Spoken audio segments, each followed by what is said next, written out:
Good morning, student. Now we are going to discuss next topic, potential due to point charge. Basically it is the topic of chapter number 2. First we are going to definition, then going for derivation. Okay, as it is given the definition, electric potential is the amount of work needed to move a unit positive charge from infinite to a point in the electric field without acceleration. यानी एक unit positive charge को infinite से, ये मान लो field है, यहाँ पे लाने में जो वर्क डन करना है उसी को हम क्या बोलते हैं, electric potential. Okay, without acceleration का मतलब जर्क नहीं होना चाहिए, आराम से लाना है. ओके, इस डेफिनेशन के हेल्प से हम एक टॉपिक करेंगे which is most important topic, electric potential due to point charge. First we are going to the figure. Suppose this is the source charge. Okay,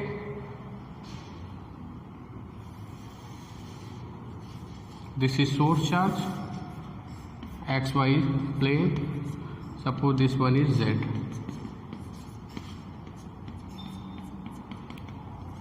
This source charge is initially at the origin. So the electric field lines or electric field presents everywhere around the space of this source charge. इसके चारों तरफ क्या होगी बेटा, electric field होगी. Clear और not? Suppose infinity से, this is infinity, we have a unit positive charge q naught which is 1. We move this unit positive charge from infinity to that point P, which position vector is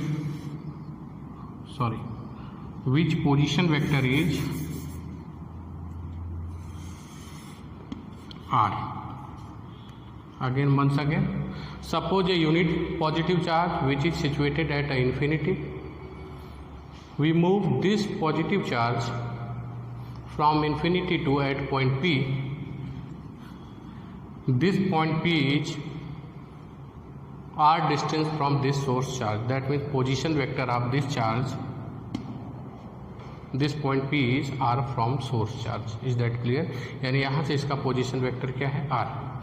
तो position vector vector quantity होती है, लेकिन potential जो होता है एक scalar quantity होती है. वेक्टर नहीं भी लोगे तब भी चलेगा. सपोज हम इसको लेके आ रहे हैं कहीं रास्ते में, यहाँ पे लेके आए. Suppose this is a point A. ये डिस्टेंस यहाँ से कितनी है, सपोज x. एट इंस्टेंट कहीं पे ए पे पहुँचे, लेके आ रहे हैं, वो इंटरवल मैंने ए पे पहुँचा. Suppose the distance of x a from source charge is x. Further A से थोड़ा सा और मूव किया मैंने, थोड़ा सा डिस्टेंस ट्रेवल किया, यहाँ से लेके यहाँ तक, यहाँ से लेके यहाँ तक. This is dx. तो ए से लेके थोड़ा सा चार्ज की तरफ मूव किया, सोर्स चार्ज की तरफ. इनफाइनाइट से चले थे, लेकिन इस इंटरवल को हम कंसीडर करेंगे कि एक पॉइंट ए है, यहाँ तक हम रास्ते में आ चुके हैं, which is x distance from the source charge. Suppose we move little distance dx toward the source charge, okay, to reach at point P पे पहुँचने के थोड़ा सा और मैंने चला dx डिस्टेंस. तो ये dx डिस्टेंस चलने के लिए हमको एक छोटा सा वर्क डन चाहिए, dw. तो अगर वो dw हमको आ जाए तो फिर वो W फाइंड आउट करने के लिए क्या करेंगे, इन्फिनिटी से लेके ये R तक हम क्या करेंगे, इंटीग्रेट कर देंगे. फिर से सुनो फिगर कैसे बनाया. सोर्स चार्ज था, सोर्स चार्ज से R डिस्टेंस पे एक पॉइंट P था जहाँ पे हमको पोटेंशियल फाइंड आउट करना है. इसके लिए क्या किया मैंने, एक unit positive charge according to definition infinity से लेके चला P के लिए. रास्ते में कहीं पॉइंट A है जिसको हम कंसीडर करेंगे, वो सोर्स चार्ज से कितने डिस्टेंस पे, x डिस्टेंस पे है.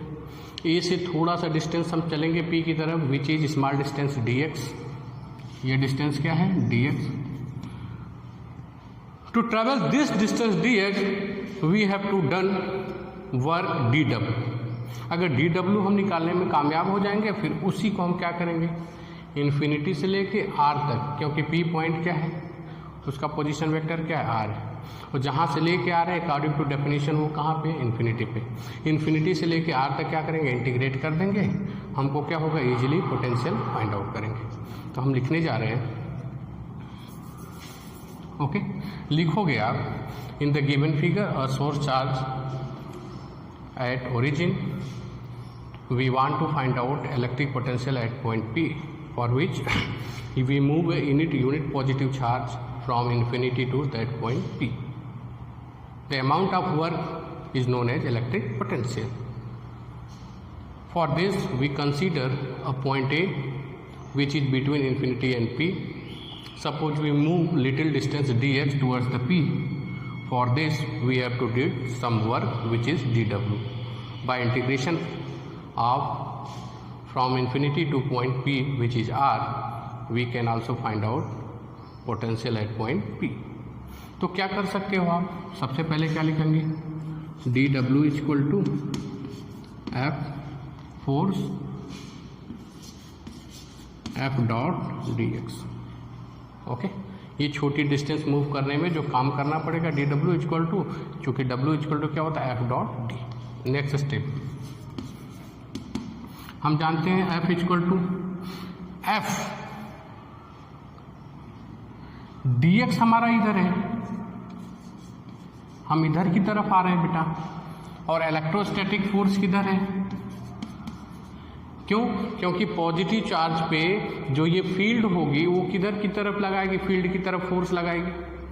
ऐसे समझो अगर ये प्लस क्यू चार्ज है यहाँ पे क्यू नॉट को लाना है तो हम इधर की तरफ आएंगे, लेकिन ये इसको क्या करेगा बेटा रिपेल करेगा, यानी इलेक्ट्रोस्टैटिक फोर्स इधर की तरफ है लेकिन लेके हम किधर आ रहे हैं इधर की तरफ। तो दोनों के बीच का एंगल कितना है 180 degree. It can be written as F d x cos 180 degree. Cos 180 की वैल्यू क्या होती है -1। It can be written as d डब्ल्यू equal to F d x, ये क्या हो जाएगा माइनस डी डब्ल्यू इक्वल टू एफ क्या होता है माइनस, तो ये होगा के Q1 Q2 अपान इस पर्टिकुलर पॉइंट के लिए डिस्टेंस कितनी होगी x। क्लियर और नॉट, ये dx ऐसे है।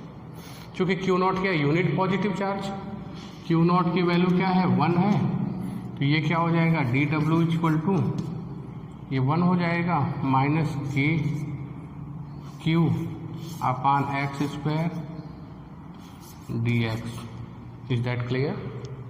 ओके आगे की तरफ चलते हैं। फर्दर इसके बाद क्या हो जाएगा आपका इंटीग्रेट बोथ साइड,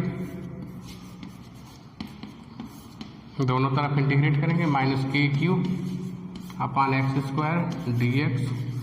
लिमिट कहाँ से इन्फिनिटी से चले हैं, सोर्स इन्फिनिटी से चला मैंने, डेस्टिनेशन हमको पहुँचना कहाँ पे पॉइंट पी, जो कि कहाँ पे ओरिजिन से कितने डिस्टेंस पे आर पे, infinity to r. Lower limit infinity, upper limit r. Is that clear?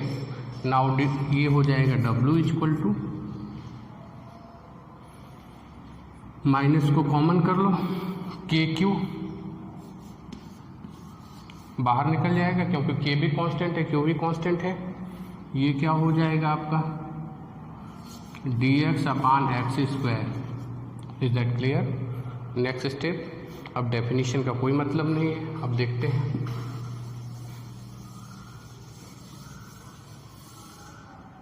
Further it can be written as, इसको हम क्या लिख सकते हैं, देखो इसको मिटा दो, कोई मतलब नहीं इसका, इसको रब कर दिया मैंने। फर्दर क्या हो जाएगा बेटा, इसके बाद W इक्वल टू माइनस के क्यू, ये हो जाएगा इन्फिनिटी टू आर, ये आपका infinity to r. Clear, lower and upper limit. ये एक्स स्क्वायर डिनोमिनेटर में था, न्यूमिनेटर में मूव करेगा तो बेटा क्या हो जाएगा, एक्स टू द पावर -2। तो W इक्वल टू क्या हो जाएगा, -k3। आपने पढ़ा होगा, जो बायो वाले स्टूडेंट्स हैं वो समझ लें, x पावर n dx का जब फार्मूला इंटीग्रेशन होता है, इसका मतलब x पावर n+1 अपान n+1 होता है फार्मूला। तो यहाँ पे x की पावर कितनी है बेटा, -2। तो हम क्या लिखेंगे, ध्यान से देखना, -2 + 1 -2 + 1 इन्फिनिटी टू r। जब इंटीग्रेशन करोगे तो ये साइन हटा दोगे आप। Now W equal to -k3, okay, ये हो जाएगा -1 अपान x, और ये हो जाएगा आपका x इनवर्स, ये माइनस हो जाएगा तो माइनस आगे ले लिया मैंने, x इनवर्स को क्या लिख दिया, 1 अपान x, और माइनस माइनस क्या हो जाएगा, प्लस हो जाएगा। तो W इक्वल टू क्या हो जाएगा, k3 1 upon x infinity to r। Further क्या लिख सकते हैं बेटा इसको, k3 upper limit minus lower limit. Upper limit का मतलब एक बार x की जगह पे r लगाओगे, फिर बीच पे minus, then lower limit 1 upon r -1 upon infinity. Is that clear? 1 upon infinity is 0। W equal to क्या हो जाएगा, k3 अपान r। यही वर्क डन क्या होता है, it is potential. That's why we can write down V equal to k3 upon r। Is that clear? Okay, this is potential due to point charge. Each and every step. कोई अगर problem है, फिर से एक बार DW ये था, angle 180 था, क्योंकि इलेक्ट्रोस्टैटिक फोर्स इधर था, हम लेके इधर आ रहे थे, 180 माइनस लगा दिया। F क्या होता है, k q2 अपान r²। इस पॉइंट को कंसिडर किया है तो डिस्टेंस क्या है, x² इंटू dx, इतना लेके आ रहे हैं। फिर मैंने क्या किया, Q0 की वैल्यू 1 है, क्योंकि डेफिनेशन में क्या था, यूनिट पॉजिटिव चार्ज रख दिया। सॉल्व करते गए, simple integration, upper limit lower limit minus minus plus हो गया, it will give. This is known as potential due to point charge. Clear और नॉट? नेक्स्ट लेक्चर में हम लोग पढ़ेंगे electrostatic potential due to dipole. Okay, thank you.